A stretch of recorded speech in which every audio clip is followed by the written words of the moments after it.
রাতের মিনি দক্ষিণেশ্বর, কথা দিচ্ছি চোখ সরাতে পারবেন না। নমস্কার বন্ধুরা, আজকে আপনাদের ঘুরতে নিয়ে যাব কলকাতার খুবই কাছে মিনি দক্ষিণেশ্বর এবং তারই সঙ্গে একটি ভুতুড়ে বাড়িতে।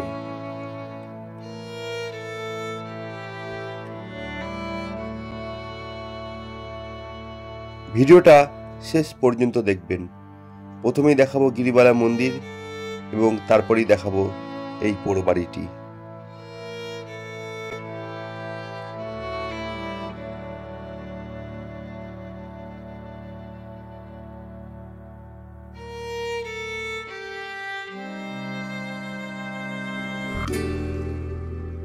কলকাতার খুবই কাছে এই মন্দিরটি অবস্থিত সোদপুরের পানিহাটিতে। আবার আপনারা আগরপাড়াতেও বলতে পারেন। কিভাবে আসবেন? মেন লাইনে শিয়ালদা থেকে সোদপুর স্টেশন, সেখান থেকে অটো বা টোটো করে সোজা চলে আসতে পারেন এই গিরিবালা দেবী মন্দির। আর রিজার্ভ না করে ভেঙে ভেঙে আসলে প্রথমে সোদপুর স্টেশনের 1 নম্বর কাউন্টার থেকে বেরিয়ে সোজা চলে আসবেন মহোৎসবতলা ঘাট, সেখান থেকে 5 মিনিট হাঁটা পথ। আপনারা দেখছেন মন্দিরের প্রধান বিগ্রহ রাধা মাধবজির মূর্তি আর সঙ্গে গিরিবালা দেবী। এছাড়াও আপনারা বাসে করে আসতে চাইলে সোজা চলে আসবেন আগরপাড়া তেঁতুলতলা বাস স্টপ, যেটা হচ্ছে হাওড়া থেকে বারাকপুরগামী যে কোনো বাসেই আসতে পারেন। সেই বাস স্টপে নেমে সেখান থেকে টোটো বা অটো করে মাত্র 5 মিনিটে গঙ্গার ধারে চলে আসতে পারেন। এই মন্দিরে অনেক মুনি ঋষিরা এসেছিলেন, নিত্যানন্দ মহাপ্রভু, এমনকি রামকৃষ্ণদেবও এই মন্দিরে এসেছিলেন। এই মন্দির নির্মাণ করেছিলেন জানবাজারের রানী রাসমণি, তারই নাতনি এই মন্দির নির্মাণ করেছিলেন। 1318 সাল, বাংলা মাসের 1318 সাল 18ই জ্যৈষ্ঠ রাধা গোবিন্দ জিউয়ের এই মন্দিরটি নির্মাণ করা হয়। এক ঝলক অনেকেই দেখলে হয়তো বুঝতে পারবেন না, দূর থেকে দেখলে মনে হবে আপনি যেন ছোট দক্ষিণেশ্বরের সামনে দাঁড়িয়ে রয়েছেন। অবিকল দেখতে দক্ষিণেশ্বরের মন্দিরের মতো। যেহেতু রানী রাসমণির পরিবারের সদস্যরা তৈরি করেছেন, তাই দক্ষিণেশ্বর আদলেই, যেমন আপনাদের দেখিয়েছিলাম অন্নপূর্ণা মন্দির, অনেকটা দক্ষিণেশ্বরের মতো ঠিক এটাও বলতে পারেন এক কথায় মিনি দক্ষিণেশ্বর। আর এখানে কিন্তু ভোগ প্রসাদের ব্যবস্থা রয়েছে মাত্র 120 টাকা। আমি নিচে ফোন নম্বর দিয়ে দিলাম, যোগাযোগ করে নেবেন আগের দিন রাত্রিবেলায়। মন্দির খোলার সময় বলে দিচ্ছি, সকাল 6টা থেকে দুপুর 12টা, তারপরে মন্দির বন্ধ হয়ে যায়, ভোগ প্রসাদ খেতে পারবেন। আবার বিকেল 4টের সময় মন্দির ওপেন হবে রাত্রি 8টা পর্যন্ত। আর মন্দিরের পাশে দেখতে পাচ্ছেন ওই যে একদম মন্দির সংলগ্ন রয়েছে গঙ্গা, এবং এখানে পরপর 6টি শিব মন্দির রয়েছে দক্ষিণেশ্বরের মতনই।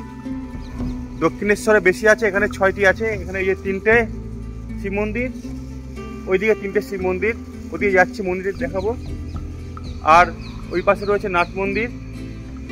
জায়গাটা যেহেতু গঙ্গার পাড়ে, খুব ঠান্ডা, দুদণ্ড বসে আরামে কাটাতে পারবেন, খুব ভালো লাগবে। বর্তমানে গিরিবালা মন্দির নামেও বেশ জনপরিচিত। এছাড়াও মিনি দক্ষিণেশ্বর বললেও অনেকেই আপনাকে চিনিয়ে দেবে এই মন্দিরটি। খুব সুন্দর মন্দিরটা, তোমরাও এসো, খুব সুন্দর, খুব ভালো লাগবে।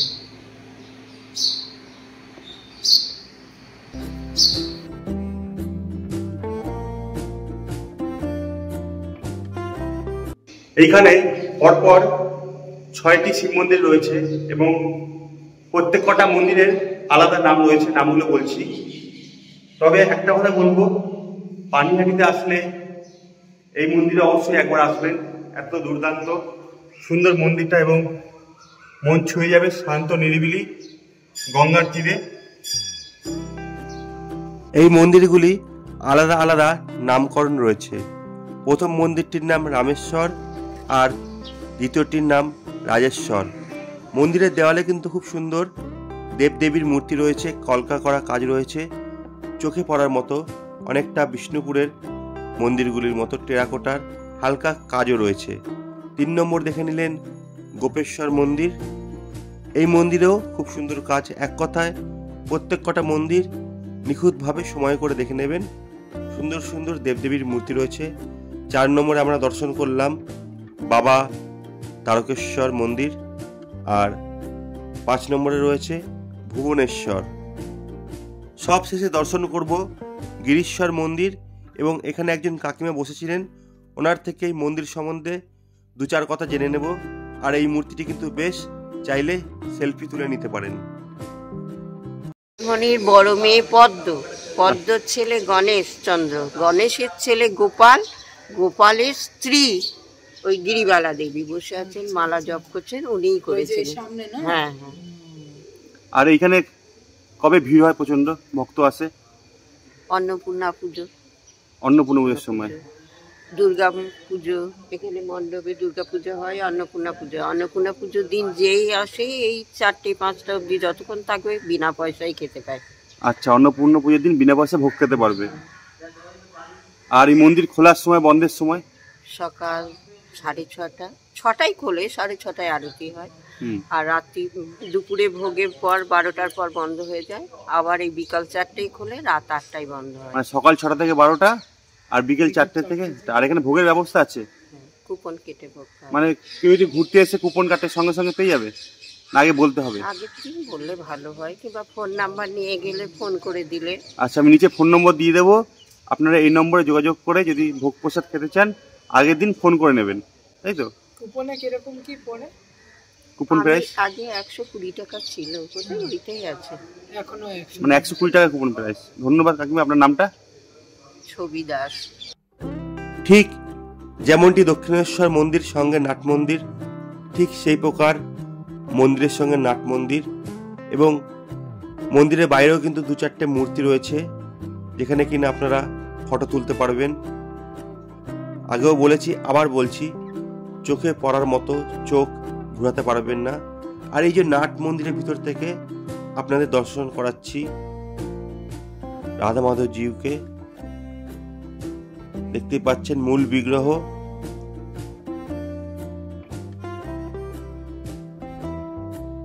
সব সময় সব অনুভব তো আর বলে বোঝানো যায় না। জায়গাটা খুব নিরিবিলি, ঘুলঘুলিতে কি সুন্দরভাবে পায়রাগুলো বাসা করেছে। পায়রার কিচিমিচি শব্দ খুব ভালো লাগছে। খুবই নিরিবিলি, এখানে আপনারা আসবেন, সময় কাটাবেন, মনটা শান্তিতে ভরে যাবে। চাইলে পাশে গঙ্গা থেকেও ঘুরে আসতে পারেন। অন্ধকার হয়ে আসছে, এবার যাব পাশের পোড়ো বাড়িতে।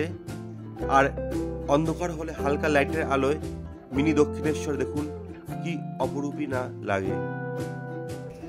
মন্দির সংলগ্ন এই বাড়িটি কেউ কেউ বলেন নীলকর সাহেবদের জমি ছিল, আবার অনেকের মতে এই বংশেরই, গিরিবালা বংশেরই অতীতের জমি। যাই হোক, সময়ের সাথে সাথে ধ্বংসাবশেষ অবস্থায় রয়েছে। আমরা গঙ্গার পাড়ে ওয়েট করে ঠিক 8টার সময় ভিতরে প্রবেশ করলাম। একটু অন্ধকার হলে এই জায়গায় ঘোরার মজাটা একটু অন্যরকম হয়ে ওঠে। একেবারে ঘুটঘুটে অন্ধকার নয়, বাইরের ল্যাম্পপোস্টের কিছু লাইটের আলো কিন্তু ভিতরে পড়ছে, দেখতেই পাচ্ছেন। যাই বলুন, একটা গা ছমছমে ব্যাপার কিন্তু এখানে আছে। গিরিবালা দেবীর বংশেরই এটা জমি, যেটা সময়ের সাথে সাথে ধ্বংসাবশেষ অবস্থায় রয়েছে। রাত্রি প্রায় 8টা বাজে আমি এই ভিতরে প্রবেশ করেছি, দেখাচ্ছি। দেখুন কি অবস্থা, ঘুটঘুটে অন্ধকার। আবার অনেকের মতে এটা নীলকর সাহেবদের জমি ছিল। যাই হোক, সত্য কিন্তু আমার জানা নেই, আমি আপনাদের দেখাচ্ছি। একা আসলে কিন্তু বেশ ভয় ভয় লাগছে, ভয় লাগবে। ভূতের উপদ্রব আছে কিনা সেই সম্বন্ধে আমার কোনো আইডিয়া নেই। একটা ভয় ভয় ব্যাপার রয়েছে, গা ছমছমে ব্যাপার রয়েছে, শরীরের পশমগুলি দাঁড়িয়ে যাবে। কথা দিচ্ছি একা আসতে পারবেন না, কাউকে না কাউকে নিয়ে আসতেই হবে। একবার এই জায়গা অবশ্যই ঘুরে যাবেন। তবে এখানে ভূত আছে কি বা নেই সে নিয়ে কোনো সঠিক তথ্য আপনাদের দিতে পারলাম না। আপনারা যদি কোনো কিছু জানেন এখানকার ব্যাপারে অবশ্যই আমার কমেন্ট বক্সে আমাকে কমেন্ট করবেন। আর ভিতরে এই ধরনের বস্তায় মোড়া কত কি দেখতে পেলাম। অচেনা অজানা জায়গা, আসলে কোনো কিছুতে হাত দেবেন না, না জানি কোথায় বিপদ লুকিয়ে রয়েছে। সাবধানে আসবেন, চেষ্টা করবেন বাচ্চাদের মন্দিরে রেখে বড়রা একা আসতে। এই ধরনের ভিডিও দেখার জন্য অবশ্যই আমার চ্যানেলটি সাবস্ক্রাইব করবেন। আপনাদের এক একটি সাবস্ক্রাইব, এক একটি কমেন্ট আমাকে নতুন নতুন ভিডিও করার জন্য অনুপ্রেরণা জাগায়। যাই হোক, এই জায়গাটি বেশিক্ষণ থাকার জন্য উপযুক্ত নয়। এখান থেকে আমরা বেরিয়ে পড়লাম আবার মন্দিরের উদ্দেশ্যে।